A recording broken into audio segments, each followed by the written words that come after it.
Hi Peaches, it's Shaaba, welcome back to my channel and thank you for clicking on another video. Happy Monday, welcome back to another episode of Fishing for A-Holes. That is right, if you are new here, this is our weekly segment where we take a look at the subreddit, Am I the A-Hole? Because it's a little bit of fun, a little bit of juicy drama because it hopefully helps a couple people out and expands our own mindsets along the way because we can learn so much from the storytelling of others, let me tell you. So grab yourself a cuppa, in fact, grab yourself a little snack because today's ones are a little bit food-centered. But before we dive into the arseholes, let's give a big thank you to today's video sponsor, Pride Counselling. Look, I get it, the world is a tricky place, it's a stressful place, and sometimes you just need to talk it through, you know? I personally love therapy, and if you are an LGBT cutie like me and feel like you would benefit from having someone to talk to, then Pride Counselling could be a great resource for you. They provide online therapy specifically for the LGBT plus community. I genuinely really like the service. I genuinely believe they do a lot of good. That's why I have been a paying customer since before I spawned with them. All of the therapists on Pride Counselling are LGBT plus friendly, which is a huge relief, to me at least, to immediately know that I'm in a safe space and that I'm not going to be judged as I share my thoughts. All you have to do is answer a few questions about your needs and you're matched with the right therapist, and if you don't like them for whatever reason, you can switch.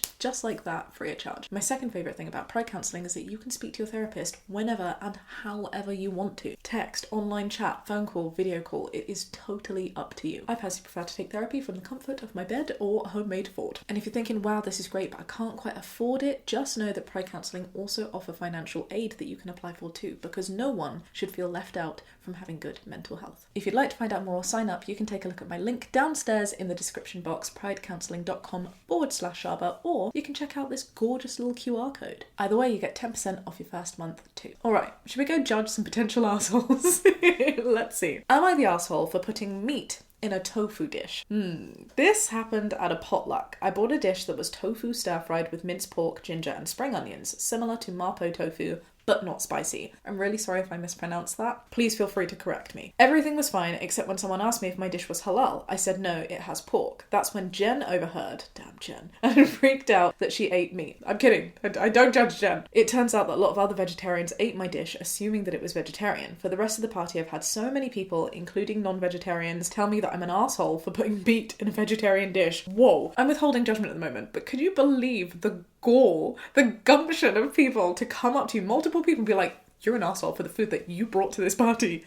I just couldn't do it. This is a dish that I grew up with. Tofu for me is just an ingredient, not strictly a meat substitute. Also, no one asked me if the dish was vegetarian. So, am I the asshole here, or are people just overreacting? And there is an edit here to give us more information about the party. It said that nothing was labelled. I just left the dish on the buffet table along with the rest of the dishes. There were many other meat dishes. About 20 people were there, 4 were veggie, and no one asked about the dish apart from the person asking if it was halal. Well, sweet, on that basis, and I don't think you're an asshole. I don't think anyone's an asshole. My badge would be that there are no assholes here. Assumptions make an ass out of you. That is the one thing that I've been told about assumptions, and I think it's true. If you're going to rely on an assumption, you can't have a go at people. I also think if you have dietary restrictions, it is your onus, it's your responsibility, whatever they might be, to make sure that the food that you're putting into your body is something that you can eat. You can't just assume just because you see tofu that a dish is vegetarian. I'm assuming what's happening here is vegetarians have been like, oh, tofu normally means just a veggie dish, right? In my mind, so fine, but you have to appreciate that there are cultural differences, and if you didn't know about it and the other person didn't think to tell you because they also didn't know about it, no one's an asshole, right? I absolutely think people are overreacting. I don't think you're an asshole. I don't think anyone else is an asshole too. Well, hang on a second. There are a couple of assholes, and those are the people who came to you to call you an asshole for bringing a dish when nothing was labelled and they voluntarily put it in their mouth without having all the information.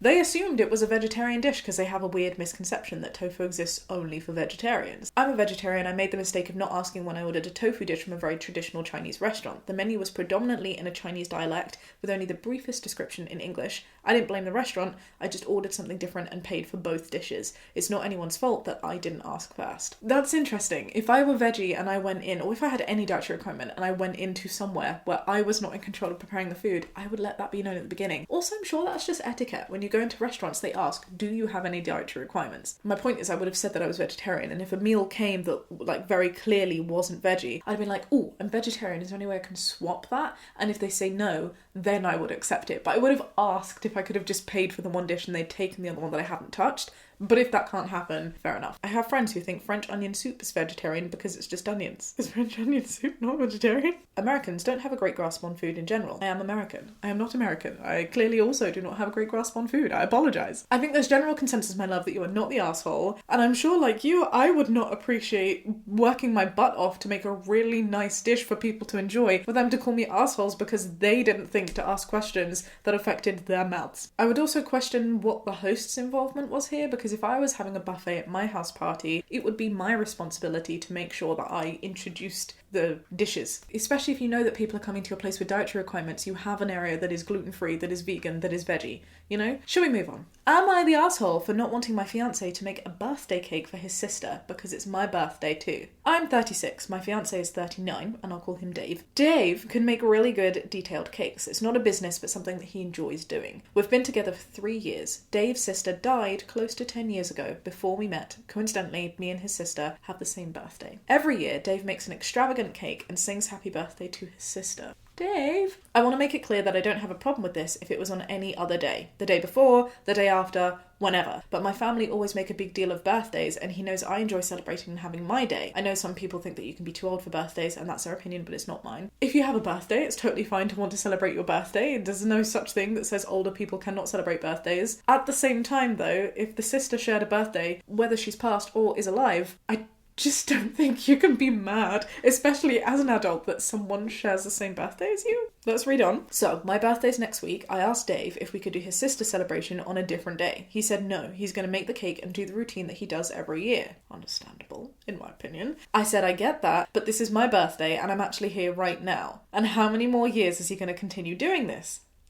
He got mad at me and replied that I'm being disrespectful. Yeah, OP, you really are. At that point, I got a bit upset and told him that he's not being fair to me. Me and Dave agree on and get along well usually, and this just feels like a bit of a stupid thing to get upset about, but now it's blown up. So am I the arsehole? Yes. Yes, OP, you are the arsehole. And a bit of a big arsehole, I have to say. There's a couple of things that I want to know more. So for example, does Dave also celebrate your birthday on your birthday? Like, is this a little tribute that he does and then he goes on to celebrate your birthday? Or is it that the whole day is dedicated towards his sister's memory and so he doesn't celebrate with you at all? Even if that was the case, I personally would understand that somebody's grieving and has lost someone so important in their lives. You cannot put a deadline on anybody's feelings. If somebody is feeling a certain way, particularly if it's an emotion as strong as grief, you have to let them do what they need to do, and it's not up to you to decide if this is the year that they're going to stop it, or if in 5 or 10 or 20 years time they're going to stop it. The only caveat that I can think to that is if the behaviour or the practice is really unhealthy and is having a severe impact on their lives, then maybe that's something that they would want to work towards. But in my opinion, making a cake for somebody, as long as that cake is being eaten, you know, but having that as a little tribute sounds like a really sweet thing to do, right? Like, some people might do that. Some people might go and visit a grave. Would you tell people not to visit a grave on the anniversary of that person's death if that date also happened to be your wedding anniversary or something? No. Calendar conflicts happen, and it doesn't mean that both things can't happen on the same day. I will say as well, the other thing that made me feel really sad for poor Dave and really sort of made me feel that yes, you are the arsehole in this context, is that you've said that he's not being fair to you because you're thinking about it from your side, and that this is a stupid thing to get upset about. You're not understanding just how important Dave respecting the memory of his sister is. This isn't about a cake. This is about grief and relationships and love and loss. As a fiancé, you should be able to see that and respect that. Let's see if we can find some more information. Somebody asked, is there a separate celebration for you once he's done with his sisters? The cake is made in advance. He sings his sister happy birthday on the day and we have a couple of slices. We obviously can't eat all of it because my birthday cake is the main one. He always boxes the cake up and gives it to friends and neighbours the next day, or gives it to his mum. He said that this is what he did before we met too. How can you be mad at that? I was so confused. Somebody else asked, is he spending hours and hours on the actual day working on the cake and ignoring you, or is it prepared in advance? OP responds, he makes both cakes, mine and the one for his sister, in advance, not on the day. Then yeah, my love, I'm sorry, but you are the arsehole. That's how I see it. Let's see what other people think. You're the arsehole, OP, for wanting to monopolise every minute of the day and not allowing your fiancé to grieve. How heartless of you. Get over yourself. Okay, that's quite harsh, but the sentiment I agree with. It's my birthday and anything other than celebrating me is prohibited. You are the arsehole. That's definitely what it sounds like, you know? Like, you say, hey, I'm older and therefore I like celebrating birthdays. Absolutely. You have every right to celebrate your birthday. But it is quite childish and immature to think that nothing else can happen on that day because it's your birthday. Now OP will get 0 cakes because it will hopefully be the X after this. That is mean and that is unnecessary, but I think what this shows is a general consensus that OP is the arsehole here. This forum is fantastic for understanding different perspectives, and I really hope that OP looks at this and is like, here's another point of view that I didn't see before. But I also don't think it's really helpful when people are like, oh my god, OP doesn't deserve to be in a relationship anymore. Maybe if somebody has like a repeated behaviour, that's the case. That's a really big thing to say to somebody who honestly might just have not thought about it, and who might now, having seen this forum, be like, I didn't think about it this way. You're right, I can be a better fiance and provide better support for Dave and still celebrate my birthday. Haven't I learned something today? You know, that's a much nicer message than if somebody looks at forums like this and goes, wow, these people are absolutely horrible. I'm never going to ask for advice again because they just think I don't deserve to be with anyone. Am I the arsehole for buying all the red Gatorade at the store even though a mum wanted some for her kids?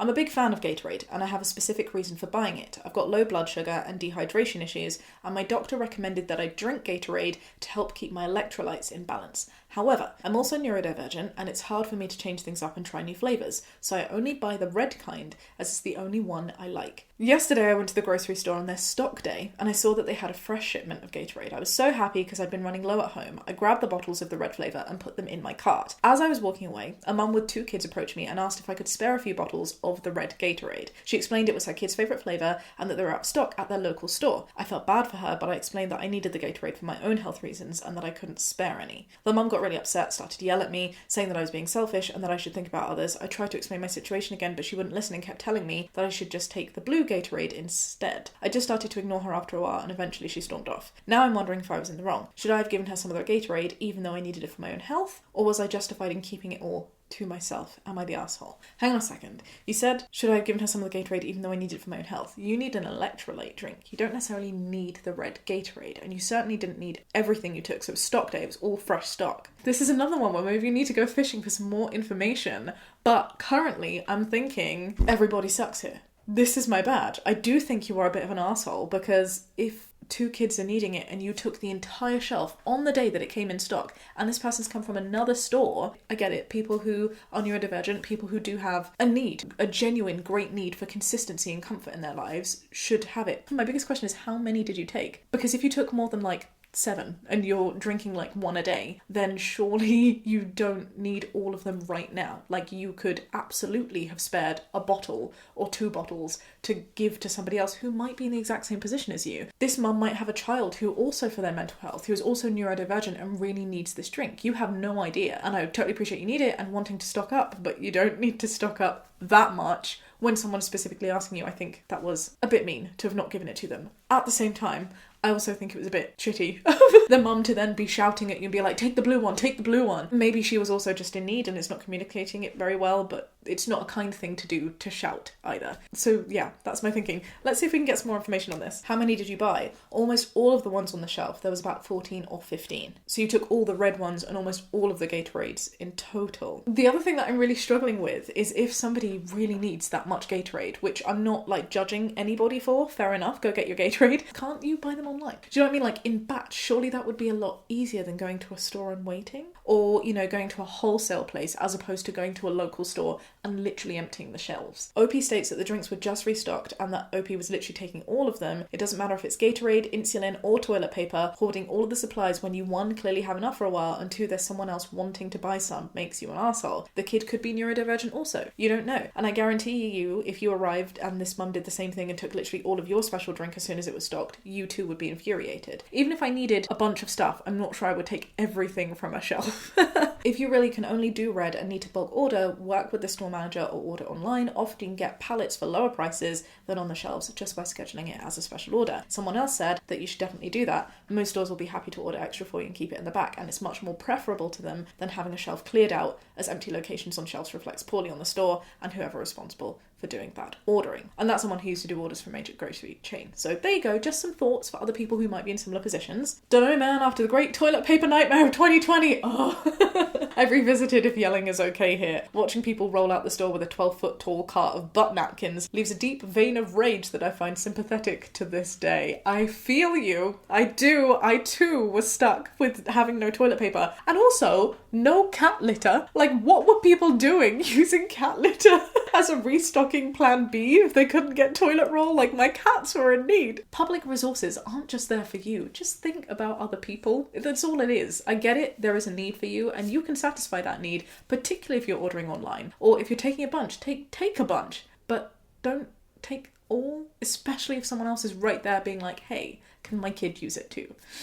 You're the asshole, you didn't specifically need red stuff. There are other flavours and other brands of the sports drink that do the same thing. I think there's a balance to be struck, right? I do understand that there are other drinks, but you clearly need the red ones. Even if that's just for your mental health and not an order from the doctor, I understand that. But being neurodivergent or having those specific needs also doesn't entitle you to not have empathy and not be aware that other people are also in need. So yeah, I would stick with my everybody sucks here thing. You were an asshole for not giving the drinks to the child, just a couple, seeing as you clearly had more than you needed on that day, but the mum was also an asshole for shouting at you. Do you agree? Let me know, lovely peaches watching this video, downstairs in the comments. Let's have a chat about it, but be kind. That's the only thing I ask. Say what you need to say, but say it with respect. I feel like that was relatively straightforward. I'm sorry, I also feel like I was a little bit spicy in this one. If you enjoyed the video, give it a thumbs up, subscribe if you'd like to see more, and I'll see you next time with another video. Be kind and have a great day. Bye!